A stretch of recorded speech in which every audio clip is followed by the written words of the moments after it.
ইসলাম, দিন ইসলাম, দিন ইসলাম, দিন ইসলাম। কোরআন হাদিসের আলো ঘরে ঘরে জালো। নারায়ে তাকবীর। বুঝা গেল সন্ধ্যা রাত কথা কন, কিছুক্ষণ বয়ান করবো, চলবো তো? মাঝখান দুইটা চলে যাবেন। আমি আশা করি যারা যাইতেছে ওরা আফসোস করব, আর যারা আছে এরা উঠবেন না তো ইনশাআল্লাহ। পাঁচে কালিমাতুশ শুকর আদায় করে আলহামদুলিল্লাহ। অসংখ্য অগণিত দুরূদ আকায় নামদার তাজেদের মদিনা সরওয়ায়ে কায়নাত দু জাহানের বাদশা নবী আজম নবী মুহাম্মদুর রাসূলুল্লাহ সাল্লাল্লাহু আলাইহি ওয়াসাল্লামের রোজা তারে। মুহতারাম হাজিরিন, আমার আগে যিনি আমার উস্তাদ তুল্য হুজুর যিনি বয়ান করলেন, উনি বয়ান করেছেন আল্লাহ পাক রব্বুল আলামিনকে পাইতে হবে। বলেন কাকে পাইতে হবে? আল্লাহর ইবাদত করতে হবে নবীর সুন্নত তরিকা অনুযায়ী। আল্লাহ পাক রব্বুল আলামিন অন্যত্র এক আয়াতে বলেছেন, ওয়া ক্বাদা রাব্বুকা আল্লা তা'বুদু ইল্লা ইয়্যাহু ওয়া বিল ওয়ালিদাইনি ইহসানা। আল্লাহ পাক রব্বুল আলামিন কোরআনুল কারীমের মধ্যে বললেন, আমি আল্লাহ পাক রব্বুল আলামিনের ইবাদত করো, বندگی করো। অন্যত্র আল্লাহ তাআলা বলছেন, ওয়া মা খালাকাতুল জিন্না ওয়াল ইনসা ইল্লা লিয়াবুদুন। আল্লাহ পাক রব্বুল আলামিন অন্যত্র বলেন, আল্লাযীনা ইউমিনুনা বিল গায়বি ওয়া ইউকিমুনাস সালাতা ওয়া মিম্মা রাযাকনাহুম ইউনফিকুন। আল্লাহু আকবার। আল্লাহ পাক রব্বুল আলামিন কোরআনুল কারীমের বিভিন্ন জায়গায় বলেছেন, আমি আল্লাহ পাক রব্বুল আলামিনের ইবাদত করো। আর দুইটা জায়গায় বলছে, আমি আল্লাহর ইবাদতের পরে যার ইবাদত করবা, আমি আল্লাহর হুকুমের পরে যার হুকুম মানবা, ওরাই হলো তোমার মা এবং বাবা। আল্লাহর ইবাদতের পরে কার হুকুম মানবো? আওয়াজ দিয়া কর।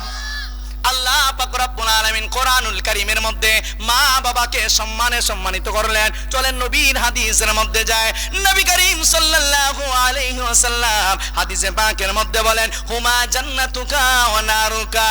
তোমাদের মা হলো জান্নাত, তোমাদের বাবা হলো জান্নাত, আর তোমাদের মা বাবা কারোর জন্য জাহান্নাম। মা বাবাই হলো তোমার জন্য জান্নাত, আর মা বাবা হলো কারোর জন্য জাহান্নাম। আসেন, আল্লাহ পাক রব্বুল আলামিন কোরআনুল কারীমের মধ্যে মা বাবাকে সম্মান দিলেন। আল্লাহর রাসূলের কাছে এক সাহাবী এসে জিজ্ঞেস করে, ইয়া রাসূলুল্লাহ, ইয়া হাবিবাল্লাহ, দুনিয়ার মধ্যে সবচাইতে বেশি সম্মান পাওয়ার যোগ্য কে? আল্লাহর রাসূল বললেন, তোমার মা। দ্বিতীয়বার বললেন, কে? বললেন আল্লাহর রাসূল বললেন, তোমার মা। তৃতীয়বার জিগাইলেন, কে? সাহাবীকে নবী বললেন, তোমার মা। চতুর্থবার যখন নবী বলল তোমার বাবা। ও আমার মুহাব্বতের বাবারা, রাগ হইছেন নি? কথা কোন রাগ হইছেন? তিনবার মাকে সম্মানের কথা কইলেন, আর বাবাকে একবারের কথা বললেন। তিনবার বলার কারণ হইল, মারা এমন তিনটা কর্ম করে যেই তিনটা কর্ম কোনোদিন বাবার দ্বারা সম্ভব হয় না। এই জন্য নবী আলাইহিস সালাতু ওয়াস সালাম মাদেরকে তিনটা সম্মান দিলেন, তিনবারের কথা বললেন। একটা সম্মানের কথা এই জন্য বলছে, দুনিয়াতে শুধুমাত্র সন্তান প্রসব ধারণ করতে পারে, সন্তান পেটে ধারণ করতে পারে, এমনটা শুধুমাত্র মারা। কোনোদিন কোনো পুরুষ তার পেটের ভিতরে সন্তান ধারণ করার ক্ষমতা নাই। কথা কন, কোন পুরুষ কোনোদিন বাচ্চা পেটে রাখতে পারবো? শুধু মা জানে একজন বাচ্চা পেটের ভিতরে মাই রাখতে পারে, মার গর্ভের মধ্যে সন্তান থাকে। 2 নাম্বার হলো, কোনোদিন কোন পুরুষ মা জনম দুঃখিনীর প্রসব বেদনা সইতে পারে না। কোনদিন কত বড় বড় বক্তা এটা যদি তোমারে বোঝানো হয়, মা জনম দুঃখিনীর প্রসব বেদনা বুঝাইয়া শেষ করা সম্ভব না। তাহলে তুমি আমি কোনদিন প্রসব বেদনা আমরা বুঝি না, শুধুমাত্র শুনছি, শুধুমাত্র মুখ দিয়ে শুনছি, কিন্তু মা জনম দুঃখিনী প্রসব বেদনা সহ্য করে। এই জন্য আল্লাহ পাক রব্বুল আলামিন মাদেরকে 2টা সম্মান দিলেন। দয়ার নবী 3 নাম্বার সম্মান দিলেন, দুনিয়াতে সন্তান আসার পরে আল্লাহ পাক রব্বুল আলামিন ছোট্ট বাচ্চার কোনো খাবার রাখে নাই, শুধুমাত্র একটা খাবার রাখছে। সেই খাবারের নাম হলো মার স্তনের মধ্যে দুধ। কথা কন, কোন দিন কোন পুরুষের স্তন দিয়া দুধ আসবো? একটা দিন আমরা বাচ্চা খাওয়াইয়া পালতে পারবো? তিনটা মাত্র সম্মান আল্লাহ তাআলা মাকে করছে, বাবারে পরের বার করছে। দুনিয়ার মানুষেরা চলো ডাক্তারদের কাছে যায়, আল্লাহ কোরআনুল কারীমে কইছে, নবী আলাইহিস সালাম হাদিসে বললেন, দুনিয়ার ডাক্তাররা বলতেছে একজন মা যখন গর্ভধারিণী হয় আল্লাহ পাক রব্বুল আলামিন সন্তানের পা দুইটা জনম দুঃখিনীর মার কলিজার মধ্যে ফিটিং করে দেয়। বাচ্চার বয়স যখন 7 মাস হয়ে যায় আল্লাহ পাক রব্বুল আলামিন বাচ্চাটার মাথাটা নিচের দিকে দিয়া পা দুইটা কলিজার কাছে নিয়ে যায়। যখন 8 মাস হয়ে যায় কলিজা থেকে মাত্র 1 ইঞ্চি জায়গা বাকি থাকে। যেই মাত্র বাচ্চাটা 8 মাস বয়স হয়ে যায় আমার জনম দুঃখিনী মা, ও পর্দানিশী নয়নের মনিবন, দিলের কান লাগায় শোনো, আল্লাহ তোমাদেরকে সম্মান দিছে। ও আমার ভাইরা বন্ধুরা আমার, বেশিক্ষণ কষ্ট দিব না। খারাপ লাগতেছে, কষ্ট হইতেছে, তাহলে জিকিরে ফিকিরে একটু আগান যাব, কোরআনের মজলিসে একটু আগান। আল্লাহ আল্লাহ আল্লাহ আল্লাহ আল্লাহ আল্লাহ আল্লাহ আল্লাহ আল্লাহ তোমার লীলা খেলা কেউ বোঝে না। কাউরে রাখো তুমি গাছতলাতে, কাউরে রাখো বালাখানা। আল্লাহ আল্লাহ আল্লাহর দিকে যে 1 হাত আগায়, আল্লাহর রহমত তার দিকে 2 হাত আগায়। আল্লাহর দিকে যে হাইটা আসে আল্লাহর রহমত তার দিকে দৌড়ায় আসে। জোরে বলেন না সুবহানাল্লাহ। এই যুবকেরা খারাপ লাগে? চলবো কিছুক্ষণ। ডাক্তাররা বলতেছে যেই মাত্র বাচ্চাটার বয়স 8 মাস হয়ে যায় আমার আল্লাহ জনম দুঃখিনী মার কলিজার কাছে পাটা ফিটিং করে দেয়। যেই মাত্র পাটা ফিটিং করে দেয় 9 মাস বয়সে আল্লাহ পাক রব্বুল আলামিন বাচ্চাটা যখন 9 ইঞ্চি লম্বা হয়ে যায়, 9 ইঞ্চি লম্বা হয়ে যায় মার কলিজার মধ্যে টাচ করা শুরু করে দেয়। আর যেই মাত্র 10 মাস বয়স হয়ে যায় এই বাচ্চার পা মা জনম দুঃখিনীর কলিজার মধ্যে আঘাত করে, আর মা জনম দুঃখিন কলিজাটা 1 ইঞ্চি উপরে উঠা যায়। যেই মাত্র দুনিয়াতে আসার সময় হয় আমরা মা জনম দুঃখিনীর পেটের মধ্যে 4,500 বার লাথি দিছি।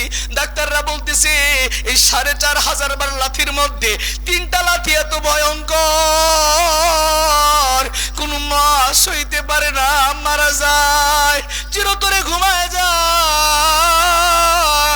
এই জন্য আমার আল্লাহ ওই মাদেরকে শহীদের মর্যাদা দান করছে। সুবহানাল্লাহ।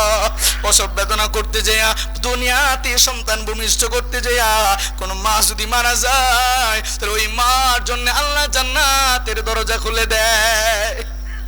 জনম দুঃখিনী মার 3টা রাখি এমন কঠিন। প্রথম যখন সন্তান দুনিয়াতে আসার সময় হয় আল্লাহ যখন হুকুম করে এই বাচ্চাটা মা জনম দুঃখিনীর কলিজার মধ্যে একটা লাথি দেয় আর প্রসব বেদনা শুরু হয়ে যায়।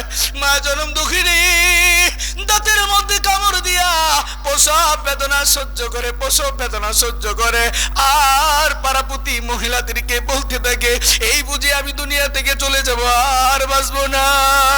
দ্বিতীয় একটা লাথি দেয়, সন্তানের মাথাটা মার রেহেমের কাছে আসে। এরপরে মার ব্যথা আরো শুরু হয়ে যায়। মা জনম দুঃখিনী হাউমাউ করে কাঁদতে থাকে, বিভিন্ন জিনিস ধরে এরকম কষ্ট করতে থাকে। এরপরে যখন শরীরটা আসতে চায় না, এত বড় একটা শরীর মার শুরু রাস্তা দিয়ে আসতে চায় না, আবার এমন একটা দ্বিতীয় একটা লাথি মার কলিজার মধ্যে সন্তান মেরে দেয়। পুরো শরীরটা দুনিয়াতে আসে। এরপরে সন্তানটা লইয়া জনম দুঃখিনী মা রক্তমাখা শরীর নিয়ে যখন চুমা খায়, চেহারাটা যখন দেখে মা জনম দুঃখিনীর সব দুঃখগুলি দূর হয়ে যায়। এর নাম হলো মা।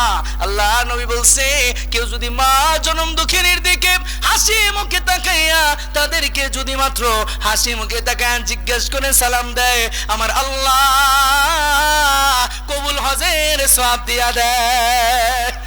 আর আমার বন্ধুরা, আমার খারাপ লাগলেনি?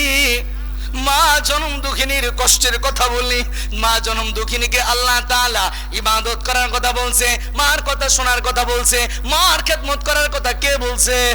আল্লাহর হুকুম মানা যেমন ফরজ, মা বাবার কথা শোনাও তেমন ফরজ। আইনকার, আর হুজুরে বলে আইনকার।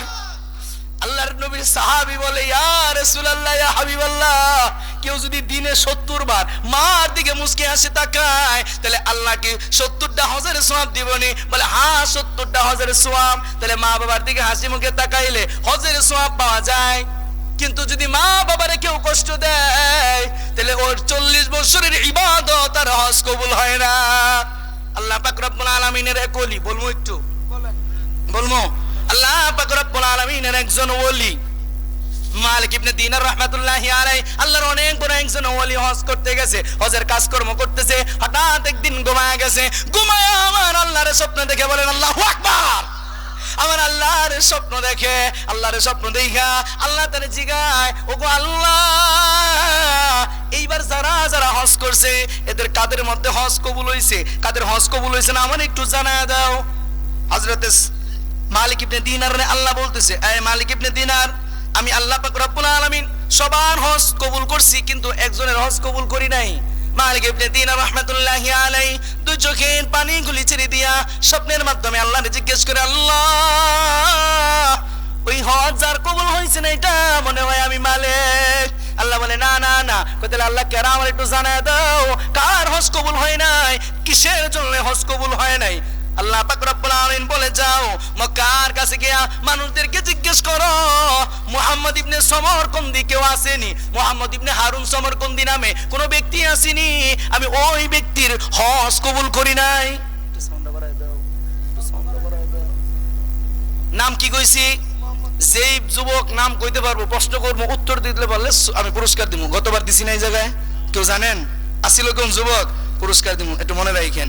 মুহাম্মদ ইবনে হারুন সমরকন্দি, মুহাম্মদ ইবনে হারুন সমরকন্দির খুঁজে বের হয়ে গেছে মালিক ইবনে দিনার। মানুষদেরকে জিজ্ঞেস করে, ভাইরা এই জায়গায় মুহাম্মদ ইবনে হারুন সমরকন্দি নামে কাউরে চিনোনি? বলে হ্যাঁ, একজনকে তো চিনি, এই মক্কার প্রান্তরে আইসা এই হাতিমে কাবাতে 40 বছর ধরে নামাজ পড়ে, 40 বছর ধরে ইবাদত করে, 40 বছর ধরে তাহাজ্জুদের নামাজ পড়ে, 40 বছর ধরে দোয়া করে, এই আল্লাহ পাক রব্বুল আলামিনের কাবা ঘর ধরে 40 বছর ধরে দোয়া করে। বলে তারে কোথায় পাবো? যে ব্যক্তি 40 বছর ধরে দোয়া করে, 40 বছর ধরে ইবাদত করে, 40 বছর ধরে হজ পালন করে, এই ব্যক্তির হজ আল্লাহ কবুল করে না। কারণটা কি? আমার ঘটনাটা উৎখাটন করা দরকার। ঘটনা শুনতে রাজি আছি? ভাইয়ার আমার, বন্ধুরা আমার, সমরকন্দির উদ্দেশ্যে রওনা দিলেন। হযরত মালিক ইবনে দিনার খুঁজতে খুঁজতে যাইয়া দেখে গাছের ছায়ার নিচে এক ব্যক্তি ধীরস্থিরতার সাথে নামাজ পড়তেছে। এক হাত এই কাটা, ডান হাতটা এই পর্যন্ত কাটা, কবজি পর্যন্ত ডান হাত কাটা, এক হাত দিয়ে নামাজ পড়ে এত লম্বা সিজদা দেয়। সিজদার মধ্যে যখন বান্দা বলে সুবহান রাব্বিয়াল আলা, আল্লাহ পাক রব্বুল আলামিন ফেরেশতাদেরকে বলে, ফেরেশতারা, আমার নূরের তৈরি আরশ ভালো লাগে না, আমি আল্লাহ পাক রব্বুল আলামিন নূরের তৈরি ফেরেশতা ভালো লাগে না, আমার আসমান জমিন কোনো কিছুই ভালো লাগে না, আমার ভালো লাগে মুমিন বান্দার কলব। আল্লাহু আকবার। আল্লাহ নিজের হাতে কপালটা বানায় দিছে রে। তুমি যদি ভাগ্যবান হইতে চাও, আল্লাহর বানানো কপাল দিয়ে আল্লাহর সিজদা দাও, আল্লাহর প্রিয় তুমি হইয়া যাইবা। সমরকন্দিল সুন্দর করে নামাজ পড়তেছে, বারবার নামাজ পড়ে আর তাকায় রয়েছে। নামাজ শেষ, সালাম দিছে মালিক ইবনে দিনার, আসসালামু আলাইকুম রাহমাতুল্লাহ। উনি উত্তর দিছেন, বলে হুজুর আপনাকে চিনলাম না। বলে আমি মালিক ইবনে দিনার। বলে আমি মুহাম্মদ ইবনে সমরকন্দি, হারুন সমরকন্দি। কথায় নাকি আপনারই তো খুঁজতেছি। বলে কেন হুজুর? বলে আমি তোমার একটা দুঃখের সংবাদ দিতে চাই। বলে হুজুর দুঃখের সংবাদটা কি? বলে দুঃখের সংবাদটা হইল, আমি আল্লাহকে স্বপ্ন দেখছি আর আল্লাহকে জিজ্ঞেসি, গো আল্লাহ, এই বছর কার কার হজ কবুল হয়েছে আর কার কার হজ কবুল হয় নাই? আল্লাহ তোমারে বলছে যে তোমার হজ এবার কবুল হয় নাই। সমরকন্দি দুই চোখের পানি গুলি ছেড়ে দিয়া কান্দে আর বলে, হুজুর, আমি 39 বছর ধরে হজ করি, আমার হজ কবুল হয় না। 39 বছর ধরে দোয়া করি, দোয়া কবুল হয় না। 39 বছর ধরে ইবাদত করি, কবুল হয় না। ওগো হুজুর, আজকে 40তম ব্যক্তি আপনি এসে বললেন আমার 40 বছরের হজ কবুল হয় না। মালিক ইবনে দিনার রাহমাতুল্লাহি আলাইহি ডাক দিয়া বলতেছে, ভাই আমার তো একটু শুনতে মন চাই, কোন কাজের কারণে, কোন গুনার কারণে, কোন অপরাধের কারণে আল্লাহ তোমার 40 বছরের গুনাহ, আল্লাহ তাআলা তোমার 40 বছরের ইবাদত কবুল করে না, 40 বছরের হজ কবুল করে না। এরপরে এই লোকটা দুই চোখের পানি গলে ছেড়ে দিয়া কান্দে, আর সমরকন্দি ডাক দেয়া বলে, হুজুর আমি যখন যুবক ছিলাম, যুবকেরা দিলের কান লাগায় শুনো, আমি যখন যুবক ছিলাম আজকে থেকে 40 বছর আগে যুবক, আমি অন্যান্য যুবকদের মতো আমি নিজেও যখন আমি চলতেছিলাম হঠাৎ খারাপ ছেলেদের সাথে চইলা আমি নেশা করতাম, গাঁজা খাইতাম, মদ খাইতাম, দুনিয়ার সব খারাপ কাজগুলি করতাম, খারাপ ছেলেদের সাথে চলতাম। হঠাৎ যেদিন রমজান মাস এসে গেছে, চাঁদ উঠে গেছে, সব মানুষেরা মসজিদে যায় তারাবির নামাজ পড়ার জন্য, আমি ঘরের মধ্যে গেলাম নেশা হইরা, আমি ঘরের মধ্যে গেলাম মদ পান করে মাতাল হইয়া। আমার মা জনম দুঃখিনী মা ডাক দেয়া বলে, সন্তান তোর মতো কুলাঙ্গার সন্তানের দরকার নাই, আজকে তো মানুষের সন্তানেরা মসজিদে যায়, ইবাদত করে, বন্দেগী করে, তুই কিনা আমার কুলাঙ্গার সন্তান, আজকে তুই মদ পান করে নেশা করে আমার বাড়িতে আসলি। যেই মাত্র মা আমারে শাসাইতেছে, আমার ঘরের মধ্যে শয়তান আমারে বুঝ দেয়, শয়তান আমারে রাগাই দিছে, আমি আমার মার একটা থাপ্পড় দিয়ে মাটিতে ফালায় দিছি। আমার মা মাটিতে পড়ে গেছে, মাটি থেকে উঠা আমাকে আবার ধমক দিতেছিল, আমি বুঝি নাই। শয়তান আমার গাড়ির মধ্যে ভর করছে, শয়তান পরিচালনা করে। আমার মা যখন আরো চড়াও হয়ে গেল, আমি আমার মার উপর আরো চড়াও হয়ে গেলাম। আমার মাকে আমি গলা ধাক্কা দিয়া, আমার এই হাত দিয়া গলা ধাক্কা দিয়া চুলার আগুনের মধ্যে ফেলে দিলাম।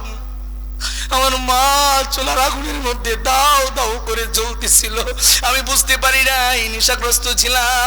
আমার স্ত্রী টাইনা দইরা ঘরের মধ্যে নিয়ে তালা লাগাই দিছে। সকাল যখন হয়ে গেছে, আমার স্ত্রী আমারে বকাঝকা করতেছিল, আমার বকাঝকা যখন কানের মধ্যে আসলো, আমি জিগাইলাম, কিরে আমার স্ত্রী আজকে কেন বকাঝকা করো?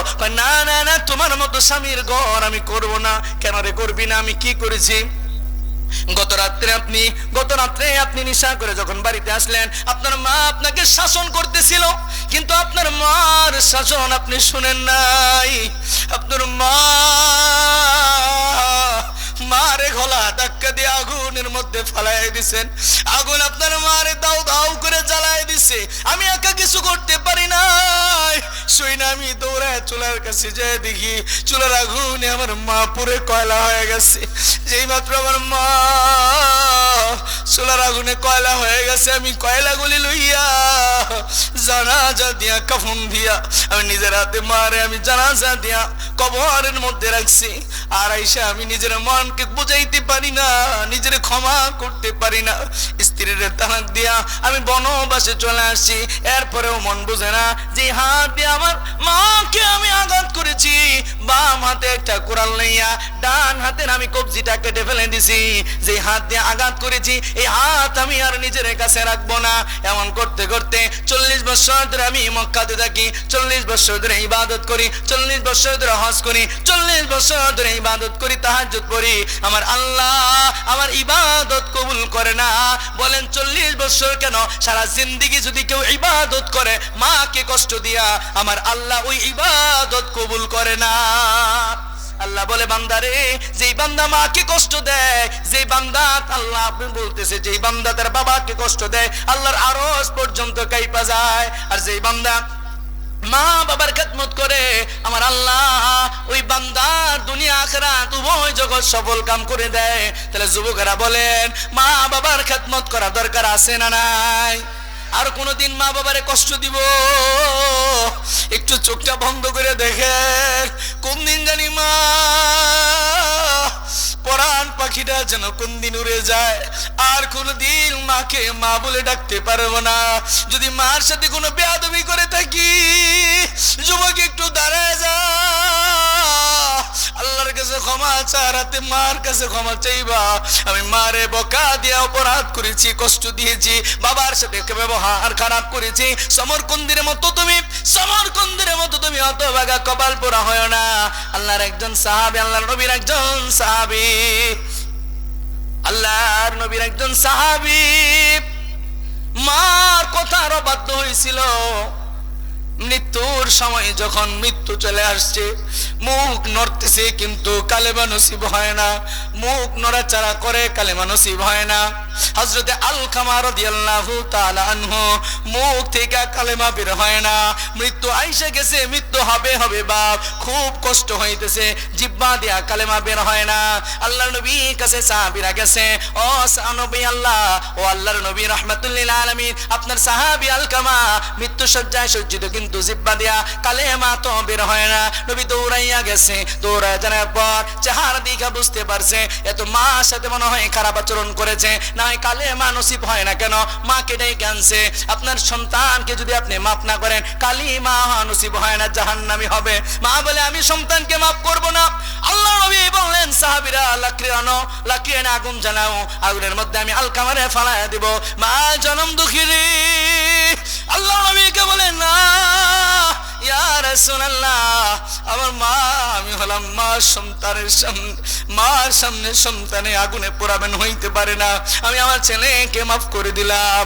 আল্লাহর নবীর সাহাবী সাথে সাথে কালেমা পড়ে এরপরে আল্লাহর নবীর সামনেই ইন্তেকাল করেছে। তাহলে মা বাবাকে যদি কেউ কষ্ট দেয় দুনিয়াতে বিপদে পড়বে, মাকে কষ্ট দিলে মৃত্যুর সময় কালেমা নসিব হবে না। মাকে যদি কেউ কষ্ট দেয় কিয়ামতের ময়দানে জাহান্নামে পোড়া লাগবে। বলেন মা বাবাকে কেউ কষ্ট দিব, আল্লাহর হুকুম যেভাবে মানবো মার হুকুম তেমন ভাবে মানা দরকার। এই জায়গায় আমার বন্ধুদের ভিতরে অনেকে আছে মা নাই বাবা নাই, বলেন যার মা নাই বাবা নাই হাতটা তুলেন, আমি আপনার সাথে একটু মুসাফা করতে চাই। বলেন না নিজের হাত দিয়া ওই কবরের মধ্যে মারে শোয়াইছ, কতদিন হয়ে যায় মা জনম দগ্নির চাঁদ মাখা মুখটা দেখি না। অনেকে স্বপ্ন দেখে বাড়িতে যাইয়া দরজা খুইলাম মাকে দেখবে, কিন্তু তুমি আমি কপাল পোড়া হতভাগা, দুনিয়াতে মা হারাইছি, আর কোনদিন মা পাবো না। তাই তো মা বাবার যদি খেদমত করতে চাও, আমার কাছে সেদিন এক মহিলা এসে বলতেছে হুজুর আমি যখন ছোট্ট ছিলাম আমার বাবা আমাদের গরিব ঘরের মধ্যে বিয়ে দিছিল, স্বামীর তেমন কোনো ভালো খাবারও ছিল না, ভালো কোনো কর্ম করতো না। বাড়ির থেকে আমার কাছে যখন খবর আসলো যে আমার বাবা খুব অসুস্থ, আমার শাশুড়িকে বললাম বাবাকে দেখতে যাব, আমার শাশুড়ি বললো আমার কিছুই নাই, তুমি যেমন মন চাই সামনে যাও। পাশের বাড়ির এক মহিলা বললো এই যে একটা ছোট্ট একটা মুরগি দিলাম, জবাই করে বাবারে নিয়ে খাওয়াই দিবা। আমি দৌড়ে এসে দেখি আমার বাবা দুনিয়াতে নাই। আজকে স্বামীটা সংসার হয়েছে, ছেলেটা আমার কর্ম করে, কিন্তু আমার মা বাবা দুনিয়াতে নাই, আমি মা বাবার খেদমত কিভাবে করব? আমি ওই মহিলাকে বললাম 5টা কাজ যদি করতে পারো আল্লাহ তোমার মা বাবার কবরের মধ্যে খেদমত পৌঁছাইবে। শুনতে রাজি আছি? 1 নাম্বার, আল্লাহ পাক রব্বুল আলামিন নবী মুহাম্মদুর রাসূলুল্লাহ বলতেছেন যদি একটা কাজ করতে পারো দুনিয়াতে মা বাবার জন্য আল্লাহর কাছে হাত পাইতে যদি কান্নাকাটি করে দোয়া করতে পারো আর তাদের নামে যদি আল্লাহর রাস্তায় দান করো, তাহলে আল্লাহ পাক রব্বুল আলামিন তোমাদের মা বাবার কবরের সাথে সাথে সাথে সাথে খেদমত পৌঁছে দিবে। সুবহানাল্লাহ। মা বাবা অতি আপন, মা বাবার করো যতন, দুই কথার সাথী পায়া বইলা যায়ও না, আল্লাহ নবীজির দয়া তারা পাবে না। যারা মা বাবারে কষ্ট দেয় ওরা কোনোদিন আল্লাহর রাসূলের সুপারিশ পাবে না, ওরা কোনোদিন আল্লাহর রাসূলের সুপারিশ পাবে না। দুনিয়াতে যারা মা বাবার খেদমত করবে, দুনিয়াতে যাদের মা বাবা নাই তাদের নামে আল্লাহর রাস্তায় দান করবে, আমার আল্লাহ তাদেরকে আল্লাহর রাসূলের সুপারিশ দিয়া হাউজে কাউসার পান করাইয়া কিয়ামতের ময়দানে জান্নাত দিবে। কারা কারা রাজি আছি গাতা হাত তুলে দেখান।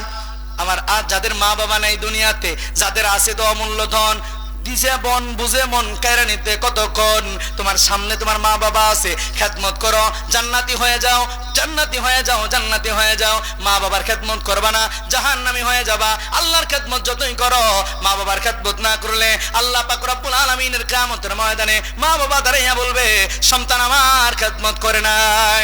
আজকে তোমার আমার কলিজার টুকরা বাবা কবরের মধ্যে শুয়া শুয়া শুয়া শুয়া চাতক পাখির মতো তাকায় আছে। অমুক মাহফিলের মধ্যে আমার সন্তান যাবে, মাহফিলে যদি দান করে আল্লাহ আমার কবরের মধ্যে সোয়াব পৌঁছায় দিবে, আমি আরামে থাকতে পারবো। এরকম একটা গুনাহ মাফের মাহফিল, যেখানে আসলেই গুনাহ মাফ হয়ে যায়, পবিত্র জায়গা। এই জায়গাতে দান করলে আমার মনে হয় আমার আল্লাহ সাথে সাথে কবুল করে নিবে। কারণ আল্লাহর নবী রাহমাতুল লিল আলামিন হাদিসের মধ্যে বলছে, আল্লাহ ফেরেশতাদেরকে ডাক দেয়া বলে, ফেরেশতারা তোমরা সাক্ষী থাকো, এই সামিয়ানাতে যারা আয়েশা বসবে আমি আল্লাহ তাদের সকলের জীবনের গুনাহগুলি মাফ করে দিলাম। তাহলে পবিত্র জায়গাতে আসছেন, বরকতি জায়গাতে আসছেন, মা বাবার জন্য কি একটু মন চায় না? মা বাবার জন্য কোন একটা যুবক শুনি যে মা হারাইছো বাবা হারাইছো, নবী বলছে যদি এতিম পাও তাহলে হাসতে মাথার মধ্যে হাত দিবা, হাম্মাসা মুসাফা করবা। আমি ছোট্ট মানুষ গুনাহগার, আপনার সাথে একটু মুসাফা করতে চাই। আপনার সাথে একজন বলেন কার মা নাই, একটু হাত তুলেন, টাকা দেওয়া লাগবো না, খালি একটু মুসাফা করবো। ইনি কেউ এতিম নাই নবীর মতো, আল্লাহ গো নবীর মতো কেউ এতিম নাই। মুরব্বী আসেন, হয়তো দান করছেন, মুসাফা করবো খালি একটু। আল্লাহ পাক রব্বুল আলামিন দুনিয়াতে 10 জন সাহাবীকে দুনিয়াতে থাকতেই জান্নাতের সার্টিফিকেট দিছে। কয়জনকে? 10 জনকে আল্লাহ তাআলা জান্নাতের সার্টিফিকেট দিছে। কয়জন আছেন এই জায়গায় আমরা কোরআন পড়তে পারি? হাত তুলেন তো, যে আমি কোরআন পড়তে পারি। বাচ্চারা না, মাদ্রাসা ছাত্র না, এমনি আম মানুষের মধ্যে কারা গেছেন? অনেকেই পারে না। এই কোরআনের সুপারিশ কবরের মধ্যে কাজে লাগবে, কোরআনের সুপারিশ কিয়ামতের ময়দানে কাজে লাগবে। কোরআন এমন সুপারিশকারী, যেই সুপারিশকারী আল্লাহ পাক রব্বুল আলামিনের সাথে ঝগড়া করবে, আল্লাহ তোমার বান্দা আমাকে খেদমত করছে, তোমার বান্দা আমাকে পড়ছে, আল্লাহ তুমি এর দোয়া আমার আজকে সুপারিশ কবুল করো, তাকে জান্নাত দিয়ে দাও। একজন ব্যক্তি নাই মা বাবার জন্য আজকে কবরের মধ্যে দান করবেন। আজ না হই কাল তুমি যাইবা কবরে, যাওয়ার সময় দেখবা চেয়ে গো তোমার সবই রইল পরে, যাওয়ার সময় দেখবা চেয়ে গো। দাদা গেল দাদি গেল কেউ এলো না ফিরে, একলা একা অন্ধকার কবরে। সবাইকে যেতে হবে অন্ধকার কবরে। মা বাবা চলে গেছে, আমরাও যাব। গাছ ভালো তার ফসল ভালো, মা ভালো তার জি, গাই ভালো তার বাছুর ভালো, দুধ ভালো তার ঘি।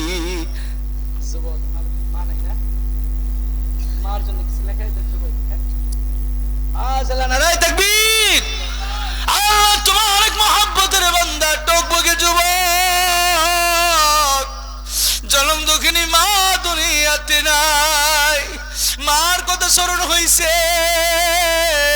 চোখের কোণে পানি এসে গেছে রে মালিক।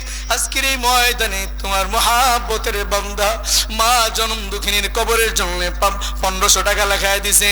আল্লাহ তুমি এই কবর, এই টাকার বেনিফিট, আল্লাহ টাকার উপকার, টাকার খেদমত মা জনম দুঃখিনীর কবরের মধ্যে পৌঁছায় দাও, বলেন আমিন।